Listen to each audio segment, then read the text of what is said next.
Computer. Awesome. All right. Welcome, everybody. My name is Jason Wendroff Rodnicki, and I am a body centered grief therapist. And I am so excited to have Dave Roberts here with me today. As you know from some of the other interviews, I love having really open and transparent conversations about grief because I don't think we have enough of that in our society. And the more we talk about it, the less people feel alone and the more connected we can be. So we are both going to be speaking at the Grief Awareness and Education Conference on September 20th between 9 a.m. and 4 p.m. Eastern Time at the Mark Twain House in Farmington, on Farmington Avenue in Hartford, Connecticut. You can go to gac.eventbrite.com to get more information about the conference itself. And the conference aims to provide a meaningful insight and strategies to navigate grief, loss, and bereavement within the context of personal and organizational change, which I absolutely believe that we need to change it from ourselves, bring it out into the systems in which we're involved with, and then into the organizations themselves. And there's going to be a lot of inspiring presentations and actionable takeaways to foster a deep understanding of the universal experience. And we're going to empower attendees to embrace change with resilience and empathy. So here I'm so excited to talk with you today, Dave, because we are the two people in the conference this year that are repeat offenders, and we were there last year. And just a little bit of information about you, just so that the audience understands, is that you're a bereaved parent and you lost your daughter Janine, who died of cancer in 2003. You're a retired addiction professional and an adjunct psychology professor at Utica University and Pratt Munson School of Arts and Design. You host the Teaching Journeys podcast, and you have spoken at national grief conferences, including the Compassionate Friends and Bereaved Parents of the USA. And you're also a published author and contributed to platforms such as HuffPost, Medium, and Open to Hope. And we share some of those same credentials because we both have spoken at the Compassionate Friends and Open to Hope conferences. So it's really great to have you, Dave. Jason, it's great to be here. It's going to be good to connect with you again up at the Mark Twain House in Connecticut. It was a great experience last year for me. Um, and it was basically, I think it was Kate Mallison's energy and her drive and her passion to have impactful presenters and transformational presenters talking about all aspects of grief. And that's what drew me in the first place, and it drew me back. I told her last year, just give me the date. I'll save the date now, and you can count on me to support in any capacity, whether it's a speaker, whether it's as a vendor, anything, that Yeah, I can do to support the conference. I totally agree with you that Kate Mollison's an absolute rock star. Like I was really impressed with the way she not only ran the conference, but also her mission, right? The mission of really changing grief on an organizational and even on a federal level, because we only get 3 days of bereavement for like that's federally approved. So if you're part of a company that only goes by what federal regulations recommend, 3 days is nothing to No. to deal with the loss of anybody, regardless of, whether it's a child, a wife, a husband, even a pet. It can be really challenging. So I really applaud her mission. Yeah, I mean, 3 days is when you look at it as ludicrous in the scheme of things because I mean, in six months I couldn't get out of my own way, and the shock of grief doesn't end after 3 days. Depending on the cause of death, depending on, the nature of the relationship prior to death, shock could last in a variety of different forms or modified forms. I've read up to 2.5 years after loss. Even though our shock may become more functional and we may become more manageable over the 2.5 years, there's still an element of surrealness about it. So the fact that most federally approved bereavement leave is 3 days, to me, is just ridiculous. 100%. And since the theme of the conference is embracing change, right? How has your grief journey shifted and changed? How have you embraced change, and it just personally and in kind of your work as well? Well, I mean, the individuals I've talked to who have embraced the field of death, dying, and bereavement, as you know, Jason, we don't wake up one day and say we're going to do death for as our career for the rest of our lives. That's something that was it could have been the furthest part of my rear view mirror. But I think the majority of us, it's been personal tragedy that has led us towards finding service and providing service and meaning in an area that we never thought we would be providing service. And so for me, it was a catastrophic loss, such as, burying my child. And a parent does not come into this world thinking that they're gonna a child's gonna uh, die before them. We don't come into this world thinking we're going to bury a child. All the training in the world as a therapist didn't mean anything. I mean, I was at 47 years old. The midlife crisis I was faced with was, who am I? What type of world do I want to live in? Do I even want to live in this world without the physical presence of my daughter? Yeah. And what made grief so challenging was just not so much the physical strain that it took on me, but the cognitive strain in terms of trying to figure out who I was going to be, Yeah. and in the aftermath of catastrophic loss. And in order for me to be sitting here and talking with you today, I had to embrace change. I had to take a look at my priorities, my values, my beliefs, decide which priorities are going to shift, which values are going to remain intact, which beliefs are going to go, which beliefs are going to stay, which beliefs are going to be expanded upon. What new perspectives am I going to embrace that will help me move forward in my grief Yeah. and integrate my grief and move forward without the physical presence of my daughter? So essentially for me, I needed to embrace different perspectives that were going to allow me to get to that. It was mainly integrating spirituality with psychology, with science-based perspectives. That is what's helped me. So the foundation of my beliefs now, the materials that make up that foundation, are very much in line or in alignment with the life I am leading now in the world that I've created for myself. I tell individuals, if you try to move forward after catastrophic loss using the same foundational beliefs that you had prior to the loss, you're going to be stuck. 100%. Yep. Well, and it's so funny to listen to you talk. It reminds me of how individual everybody's grief journey is, right? Because we were talking a little bit earlier about how our role within the Compassionate Friends Network. For you, it was in the beginning of your journey. For me, it was actually more recently that I've really engaged more with the Compassionate Friends as a way of service. Yep. And when you talk about the beliefs of like all our thoughts and our beliefs and having to change those, for me that is definitely part of it, but I went up through the body because of the physical toll that grief can take just even on our physical bodies. For me, doing yoga and running and exercising, I needed to do all of that stuff because I realized how those thoughts and beliefs were trapped in the tissues of the body. And you're like a professor and an adjunct professor and do a lot of like intellectual work, and I'm a yoga instructor and kind of work at it from the physical. And we need to realize that there is that relationship between our thoughts, our feelings, and our actions. So how do we embrace the change of all of that too? Well, and you mentioned yoga, and one of the courses I teach at Utica University is Care of the Human Spirit, and we talk about how spiritual practices, religious practices, holistic practices such as yoga, such as meditation, such as guided imagery, how they can improve physical and mental health care outcomes and grief.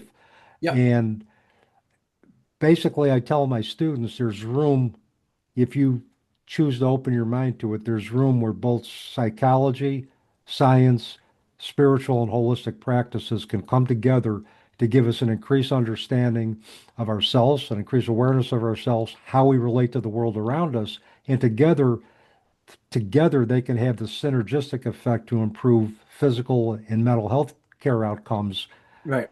maybe together more powerfully than either one of those separately. And so that's something for me that has been a part of embracing change, is embracing room for both of those perspectives, seeing that they could coexist, seeing that they can integrate. And that's also, for me, the basis of good, solid critical thinking, which Yeah, is yeah. not, which is necessary in any, whether you're dealing with grief, whether you're dealing with career change, whether you're dealing with, just personal change of a level other than grief. Critical thinking skills are important. In order for us to critically think, we need to be able to embrace different perspectives from our core belief system, or else we're not critically thinking. Sure, and a lot of the times they a lot of, especially in the early stages of grief, oh well, you have grief brain, and so there's like that critical thinking, that focus, that attention. It may take a little retraining because when you lack focus or you lack the memory of like I remember my first year, I couldn't tell you the chronology of what happened because I was in such a space that there was like seemed like to be little spaces like vignettes, and I'm sure you went through something. I know a lot of grieving people go through that right in those early stages where it doesn't have like a chronological timeline, so to be able to look at that stuff a little critically is difficult if it doesn't have a timeline to it. Yeah, and I learned to just look at things as they came up. My perception and my relationship to time drastically changed. For sure. After my daughter transitioned to a new existence, and I just learned to look at time differently. I read differently. I couldn't read whole books in the beginning because my concentration was so scattered. My physical energy was just depleted. Yeah. So I would read kind of like chapters at a time. And I encourage that as far as embracing change is one of the things, realize that things are going to change. You may not in the beginning of your grief physically or cognitively be able to do things you did prior to loss. So Yeah. do what you can do. Go celebrate your progress in small steps. And eventually, if you keep working, you're going to regain the energy, you're going to regain the focus, that you once had. But it's going to take some time. Yeah, and I was just listening to something today that was like, grief does take time, but you have to put the work in too. You can't Yep. like the quicker that you get support, like either if it's a peer support group or a therapist or some sort of practitioner to help you move through and navigate the ever-changing landscape of your grief, like the quicker you're going to be able to kind of go out and shift those belief systems around, shift those thought patterning. Yeah, support is important. I think particularly from individuals who understand your unique loss. Like for me, I was a bereaved parent support group. Yep. For you, Jason, it might have been a sibling support group, Yep. because both of those are catastrophic losses. But both of those have their own unique issues and relationships that go along with that also need to be honored.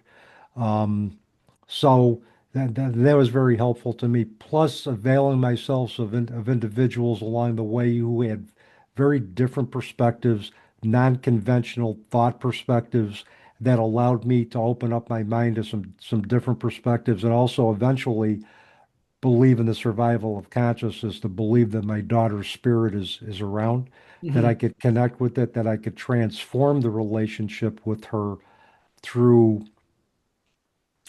developing a continued bond with her spirit. And and in that way, I took the best parts of her, made it the best parts of me, and moved forward and integrated my grief, whether it be personally, whether it was in the workplace, in my teaching. What I what I do now, she's very much a part of what I do.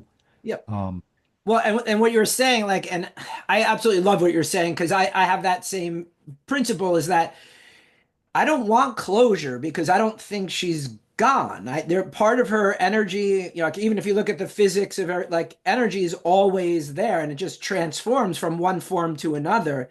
And when I can understand that she's still with me, I can still communicate with her. Maybe not the same way. I can't pick up the phone and call her, obviously, but I can sit in a meditation or just talk to her in my own head. And, you know, and communicate with her and talk to her and have her still present in my life, even though she's not here in this physical realm. I mean, I don't find it needing closure. I want her part of my life experience, Yeah. even still from wherever she is. Yeah. And I think that's one of the misconceptions of grief, whether it be in the workplace, whether it be in society, is that there's closure. There may be closure to the cause of death, but there's never closure to the life or the relationship that we had with that individual. Oh, There's no moving on, there's moving through grief. yeah, So it's just even if we can communicate that type of shift in terminology yeah, that employers can use with their grieving employees, that in and of itself yeah. makes a difference.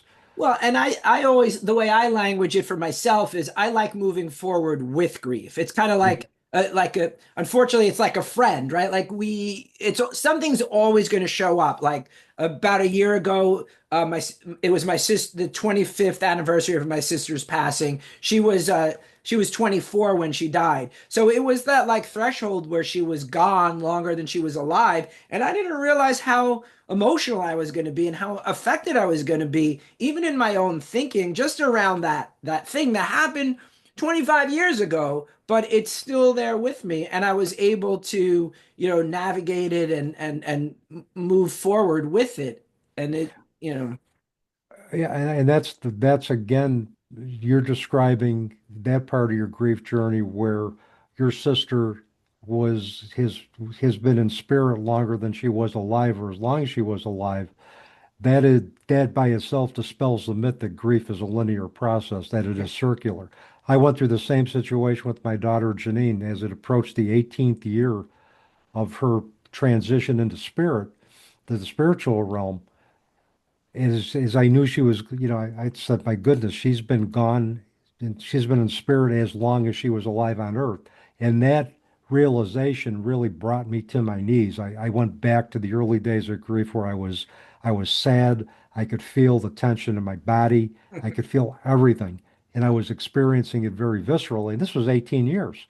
yeah. So for someone to subscribe to the stage theory and say, well, Uh, after a year, you should put your grief in a box and move on as if nothing happened, are those experiences that we've had 18 and 25 years apart respectively should dispel that myth right away that grief is a linear process, that it is in fact very circular and yeah. ongoing, but Yeah. manageable with work and in over time.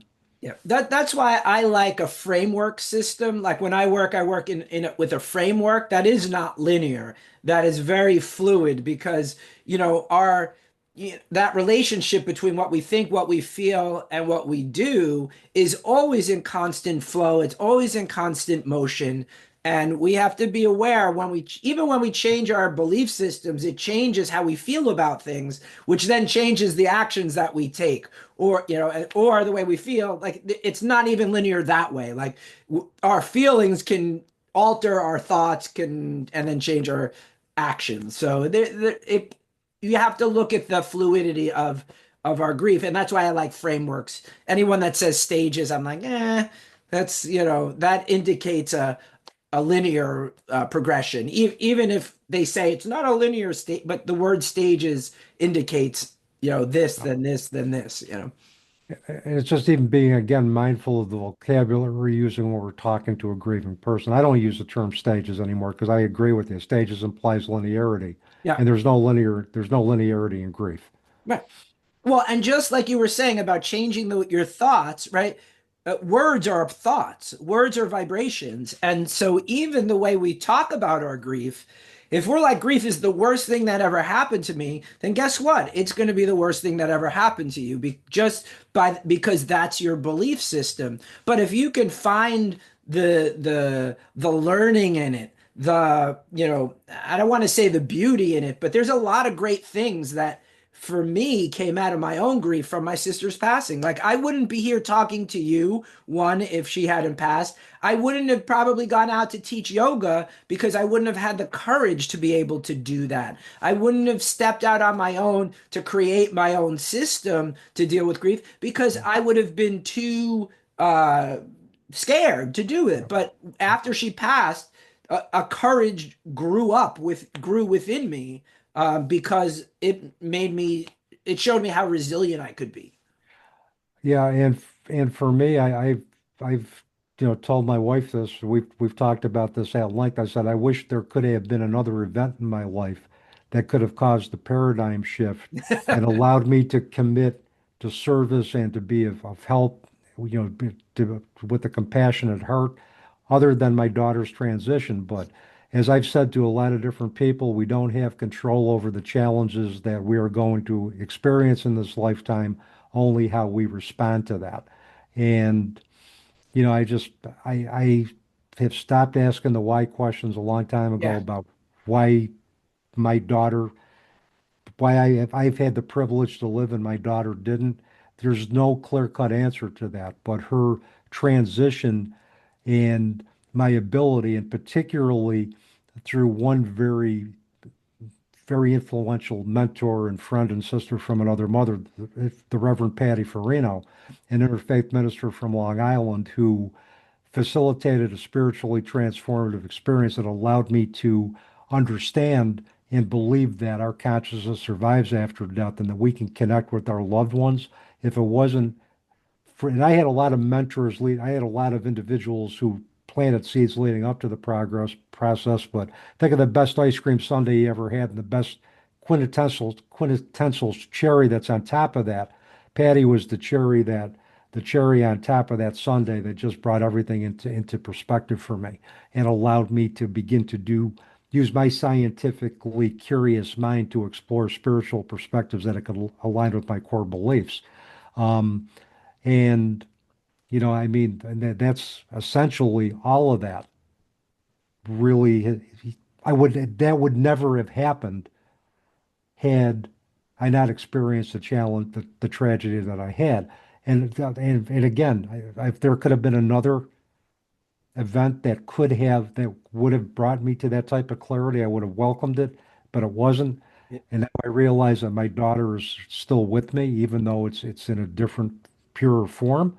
Yeah. And that I can move forward with her and find peace after the worst tragedy of my life, while still honoring and yearning for her physical presence. Yeah, the thing is that no other situation would have caused such a radical shift other than what had happened, right? Right? Like, yes, it would be nice if it would have been something else, but it would have sent you in a different direction, and you may not have you wouldn't have connected with the people that you connected with and found the person that was really going to push you over the edge. So, I mean, I always believe that everything happens for us and not to us, even though we don't want to necessarily say that about grief and loss, but here we are. Well, and the other thing, and I think we'll probably all of our presenters are going to make this clear in one way, shape, or form. Grief is a microcosm of life. Mhm. Um, there's even without grief, you're not going to be happy 24/7.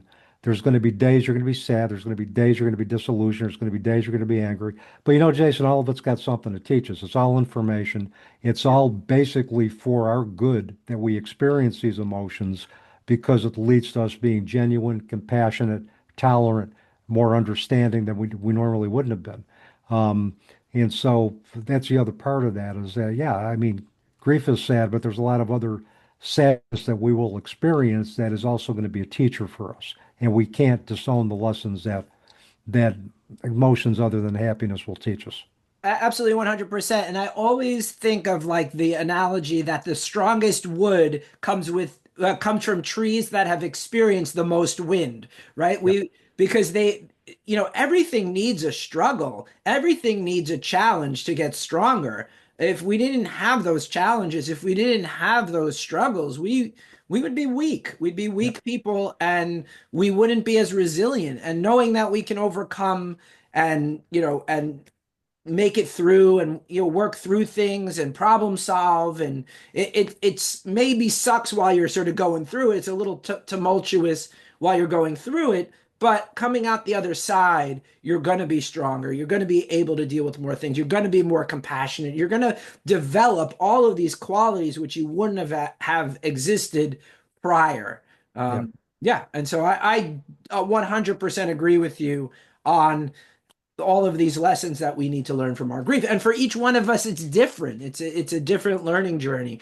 And you can't grieve wrong. I think some people think, oh my God, am I doing this thing right? And you got to honor your own journey. And, And that's really important to make Yep. sure. Yes, it's an individualized process for sure, and we need to be able to honor that, whether that's in the workplace, whether it's just in our everyday lives. But people grieve in the way that's most comfortable, is most that aligns with their belief system. All we need to do is respect it, understand it, and create a compassionate space for that. Great. And coming back to the sort of the conference, how is like kind of some of the stuff that we talked about going to make its way into your presentation? Well, I'm doing a presentation called Creating Optimal Healing Environments to Transform Grief in the Workplace. And optimal healing environments is actually a healthcare philosophy. And it encompasses a relationship between people, their health creating behaviors, and the surrounding physical environment. So, what I'm going to do is in a very interactional workshop, we're going to talk about the people and environments and the physical plan itself. We're going to talk about a topic called expert companionship, which will teach employers and employees alike to create a compassionate and space for individual stories and grief to unfold. And we'll also talk about aspects of the physical environment that can create a spiritually healing environment. So the combination of people in the workplace itself, how they can facilitate a welcoming, transformative environment to help to support grieving employees and help them transform their grief. Hopefully, when we're done, we'll not only see people as part of this whole spiritual journey for their fellow colleagues and employers to see themselves as part of that spiritual journey, but hopefully we'll see the workplace as a living, breathing spiritual being that can also lend to to support in grief, whether it's through color, whether it's through aromatherapy, whether it's through bringing nature elements into the workplace. So those are, and I think a lot of it is going to be, we're going to talk about transformative, and I'm also going to bring in the topic of continued bonds in terms of give your employees a space where they can set up a space at their office for their photos of their loved ones, mementos of their pet. Ask them questions about that. Spend some time in supervision talking about their personal journey. And that will, I think, we can do that. It's going to enhance their professional development. They'll see work as being another part of their support system as opposed to some place that they have to go to make a living. So that's what I hope to do with this workshop, and I'm really excited about it. That's And awesome. And going back to like the sort of theme, like I try, like you're talking about it on an organizational level. I do the same thing in my own personal space. Like I have aromas going. I try to bring as much nature in as I can. I Yep. actually live in a spot where there's lots of trees and birds and those kinds of things. And so environment is real, like physical environment Mhm. is really, really important to make sure that you're creating a space that's that's conducive to healing, that's conducive to being a human being, even while you're working, so that you're not just a work machine, but you're a human being with emotions and thoughts and all kinds of things. So I do that on a very, very personal level as well. So I'm glad you're talking about it on on an organizational level. Yeah, yeah, and I think there'll be a lot of alignment in terms of what we're going to be doing. And I had a wise supervisor who's transitioned himself over. She's probably 20. She's 26 years ago now, and he said, get to know as much as you can personally about your employees, as much as they'll let you. And when we do that, we bring a humanitarian approach into supervision. They become more, I think, aligned with what we're trying to do, and I think they become better employees because we've taken a personal interest.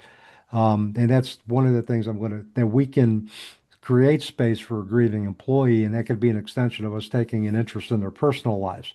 And we may have to do nothing other than sit and listen Yeah. and ask specific questions. Let the story come out. Let them talk about their transitioned or deceased or passed on loved ones to as much as they need to, and make that a part of supervision. Even if you do it 5 or 10 minutes out of a 35 or 45 minute supervisory session, Yeah.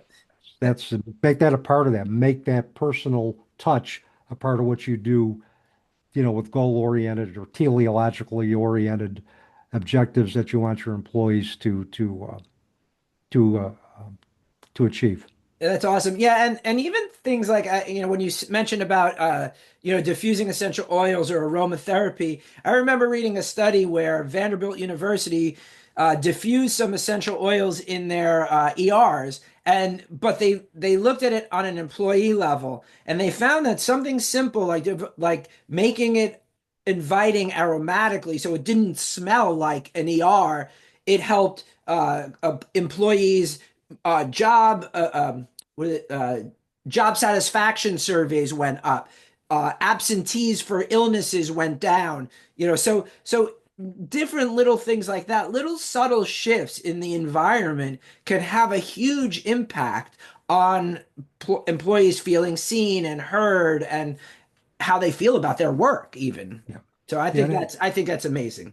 Yeah, well, thank you. And I think I wanted to, because I did a workshop the first year, because we're repeat offenders with, with the grief, with Kate's conference. But basically, in terms of transforming and integrating grief, and I talked primarily about continued bonds and how we could transform the relationship. So I wanted to do something that was kind of going to be a part two to this. And I kind of figured, well, this is organizational grief. Let's take a look at maybe the whole piece of with optimal healing environments and see how people in creating a physically welcoming environment can help individuals move through grief with that combination. So hopefully it'll be well received and it'll at least stimulate some creative thinking. Yeah, awesome. Yeah, and we're all, I know the intention is for people to come home with actionable steps. And it's not going to just be us talking, and No. it's going to be very interactive. And by the end of the conference, you will have some actionable steps that you can bring to your organization, to your home, to wherever you're going back to immediately. And I know that's important to me. It's important to you. It's important to Yep. Kate that it's not just, okay, we're going to go to the conference and go home and do nothing because knowledge is only potential power. You got to put that knowledge into action. Yeah, yeah, and one of the things that I want to do, and I've got a couple different ideas for interactive group activities, is one of the things is have the members develop what they believe would be based on what the organization they work with, the organizational mission, what their optimal healing environment looks like, both physically and personally. What the people in that environment need to contribute and what the physical plant needs to manifest in order for that to create a healing environment to help individuals go through transition. So that's one of the things I've been bandying about in my head is to have that type of an activity at the workshop. That's Um, awesome. and get individuals input and yeah, because I don't like to be talking at people for an hour. If I start talking more than 15 minutes without any interaction, I fall asleep. Most people So do. yeah. So I mean, I get bored myself. So I welcome interaction. I welcome questions. I welcome being challenged as long as it's done respectfully. That's awesome. Well, I can't wait to see you in September. I will also make sure that the Eventbrite link is in the comments to this interview. And yeah, we will see you in September. I am super excited. There's going to be a lot of great stuff and a lot of great interviews to come. Thank you so much, Dave. This was awesome. Jason, thank you. It was a pleasure, and I look forward to seeing you in September. Yeah. Thank you, everybody. All right, then let me turn off the recording. How do I do this? Oh.